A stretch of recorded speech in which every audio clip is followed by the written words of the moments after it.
Assalamualaikum warahmatullahi wabarakatuh. Saya akan menjawab pertanyaan dari adik-adik mengenai teks puisi rakyat. Pertanyaan pertama, apa yang dimaksud dengan ungkapan tradisional? Kita akan bahas pertama yaitu ungkapan. Ungkapan ialah segala bentuk tuturan lisan yang diucapkan yang mana pembedanya ialah cara penuturannya.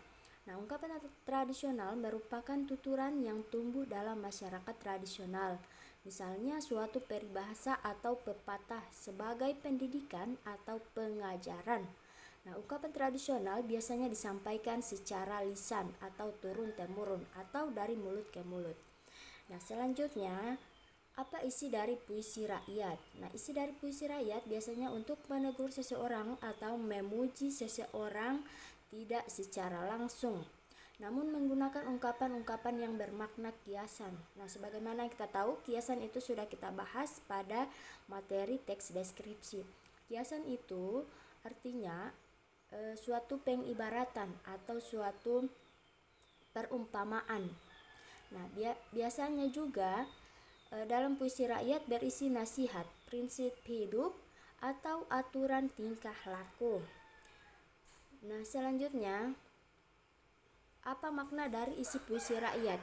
Untuk membahas makna itu kita sudah mengarah ke menyimpulkan isi dari puisi rakyat. Sementara materi kita itu baru membahas awal dari puisi rakyat. Materi makna puisi dari menyimpulkan isi dari puisi rakyat itu nanti akan kita dapati pada materi selanjutnya.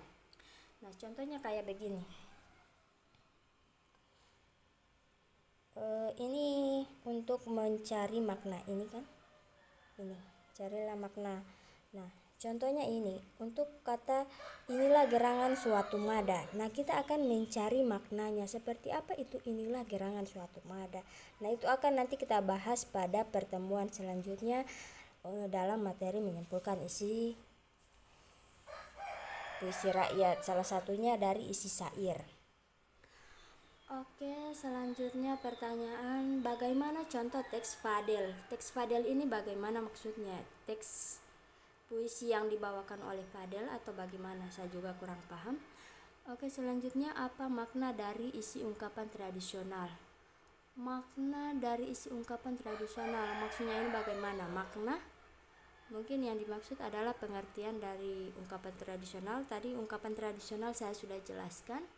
Selanjutnya, bagaimana contoh fiksi atau non-fiksi? Materi fiksi atau non-fiksi itu nanti kita akan bahas setelah materi surat pribadi dan surat dinas. Jadi saya tidak akan menjelaskan itu, nanti kita akan jelaskan pada pertemuan berikut.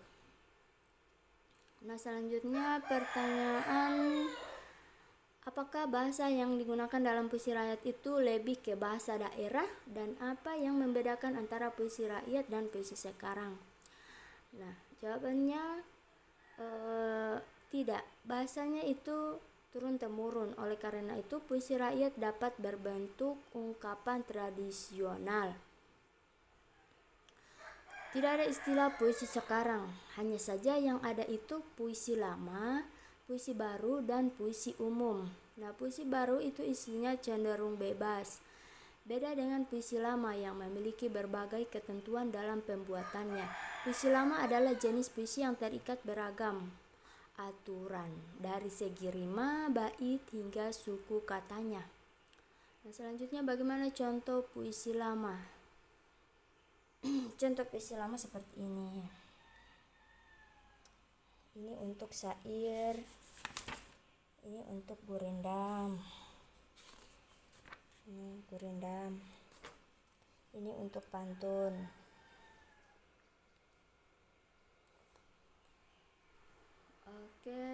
Selanjutnya yang bukan merupakan puisi rakyat. Yang bukan merupakan puisi rakyat, selain dari pantun, gurindam, dan syair. Sebutkan salah satu paparikan yang dibagi menjadi dua. Ini sudah saya jelaskan. Saya sudah jelaskan di video sebelum ini. Salah satu paparikan yang dibagi menjadi dua yaitu rarakitan cerita rakyat. Saya sebutkan lagi satu, yaitu kepercayaan rakyat yang berupa mantra. Oke, selanjutnya sebutkan bentuk-bentuk puisi rakyat. Nah, dalam puisi rakyat itu tidak ada bentuk-bentuk puisi rakyat. Hanya saja itu jenis-jenis puisi rakyat. Kalau jenis-jenis puisi rakyat itu diantaranya ada pantun, gurindam, dan syair. Selanjutnya, jelaskan puisi yang berdasarkan lemah tekanan suara. Nah, yang bagaimana itu lemah tekanan suara? Itu tutur kata yang lebih santun. Contohnya puisi rakyat jenis pantun.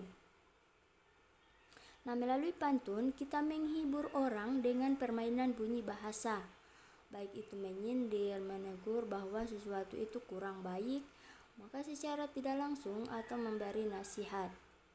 Nah, bukan berarti kita tidak tegas kalau hendak mengatakan sesuatu, tetapi dapat dikatakan bahwa kita memiliki gaya tersendiri dalam mengungkapkan sesuatu. Nah, selanjutnya, jelaskan puisi yang berdasarkan mantra. Nah, tidak ada ciri khusus untuk mantra. Puisi lama yang dianggap memiliki kekuatan gaib ini dapat dikatakan sebagai jenis puisi lama yang pertama kali berkembang. Nah, satu-satunya ciri khas dari mantra adalah ada sebagian kata-kata yang diulang-ulang untuk memberi rasa sugesti bagi yang mendengar. Nah, selanjutnya apa pengertian puisi rakyat? Nah, ini pengertian puisi rakyat itu saya sudah jelaskan pada video sebelumnya. Jadi silakan didengar kembali. Nah, bagaimana contoh puisi rakyat? Nah, contoh puisi rakyat ini sudah saya kasih tadi. Puisi rakyat ada pantun, ini model pantun, ini model gurindam, ini model syair. Oke, selanjutnya apa isi dari puisi rakyat? Isi dari puisi rakyat yang mana? Ini pertanyaannya sama dengan pertanyaan yang nomor 2. Ini nih.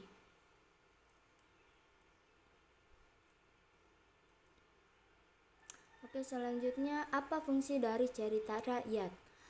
Nah, fungsinya yaitu dapat digunakan untuk menyampaikan nilai maupun norma kehidupan yang berlaku pada sebuah kelompok masyarakat. Nah, selain itu dapat juga digunakan untuk menyampaikan kekhawatiran atau pendapat penyairnya tentang suatu isu tertentu. Nah, selanjutnya bagaimana contoh ungkapan tradisional puisi rakyat? Nah, tadi sudah saya jelaskan bahwa yang mana ungkapan tradisional itu dia lebih mengarah ke ungkapan turun temurun. Nah, selanjutnya sebutkan jenis-jenis puisi rakyat. Jenis-jenis puisi rakyat tadi saya sudah jelaskan, itu ada pantun, gurindam, dan syair. Nah, selanjutnya paparikan dan wawansalan termaksud kategori. Nah, ini lagi sudah saya jelaskan pada video sebelumnya. Nah, paparikan dan wawansalan itu termasuk kepada kategori ungkapan tradisional. Kemudian puisi rakyat